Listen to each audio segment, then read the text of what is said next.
Newton and the Leibniz dude are praised around the world for their work surrounding calculus where ultra-math unfurl, but the truth lies in the fact they weren't the only ones with vision, cause the ancient minds were grinding about the subject with precision. 1700 BCE Babylonia with the sexagesimal system and the geometry, measuring Jupiter's velocity at instantaneous times, trapezoidal area to find its motion, what an apogee. In 4th century China, Liu's method of exhaustion, breaking down the areas and breaking the precaution. Across the continent in Middle East, Alhazen found a sum of 4th power's paraboloidal area will come. 1100 India, Basco grinded hard, using differentials to assess the planets all starred. Madhava 2 centuries later came up with the series for the sine cos infinite expansion, answering the queries.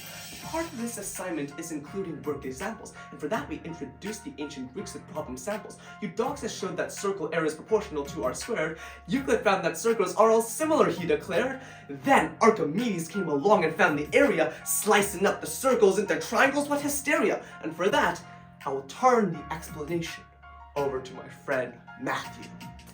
Archimedes found the area of a circle using the method of exhaustion. This is a circle with circumference c and radius r. This is a triangle with base equal to c and height equal to r. The area of the triangle is half rc. Now if we can prove that the area of the triangle is exactly the same as the area of the circle, then consequently the area of the circle would also be half rc. And to prove the circle and the triangle have the same area, introduce proof by contradiction. The first part of the proof is assuming the area of the circle is greater than that of the triangle. If true, we can inscribe a regular polygon inside the circle. As the number of sides increases approaching infinity, the polygon's area converges to the circle's area. Eventually, the polygon's area surpasses the triangles but remains smaller than the circles. Now, what is the area of this polygon? Well, each polygon can be split into many triangles, each with an area of half base times height.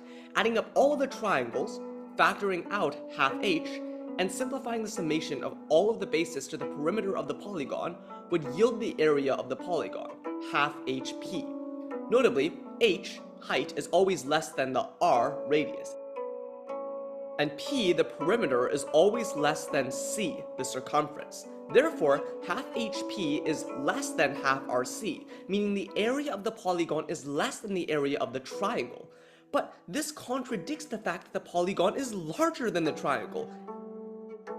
Hence, our initial hypothesis must have been wrong, and the circle must not be bigger than the triangle. The second part assumes the circle's area is less than the triangle's. Here we circumscribe a regular polygon around the circle. As more sides are added, the polygon converges to the circle. Eventually the polygon's area is smaller than the triangle's but still slightly larger than the circle's. The area of the polygon, as shown before, is half hp. But in this case, h is equal to r, and p is always greater than c. Thus, half hp is greater than half rc, meaning the area of the polygon is greater than the area of the triangle. But once again, this contradicts the fact that the polygon is smaller than the triangle. Hence, our initial hypothesis is wrong and the circle must not be smaller than the triangle. By combining these findings from the two parts, if the circle's area is neither greater than nor less than the triangle's, then the only option left is it must be equal. Therefore, the circle has an area of half rc. In the modern day, we know that c equals 2 pi, so half rc equals half r times 2 pi, which is pi r squared. Archimedes' method of refining polygons to approximate the circle's area foreshadowed modern calculus principles. He was right. Back to the rap. All across the timeline and the continents, a game for these calculus ideas, but these figures never named. For classrooms across the country only hear of Newton live, Sticker's law of economy, boy it applies. They didn't have derivatives, no fancy notation, but they still solved problems smartly sparking innovation. So from Archimedes to Alhazen, groundwork was laid, a global love for math, that's how calculus was made.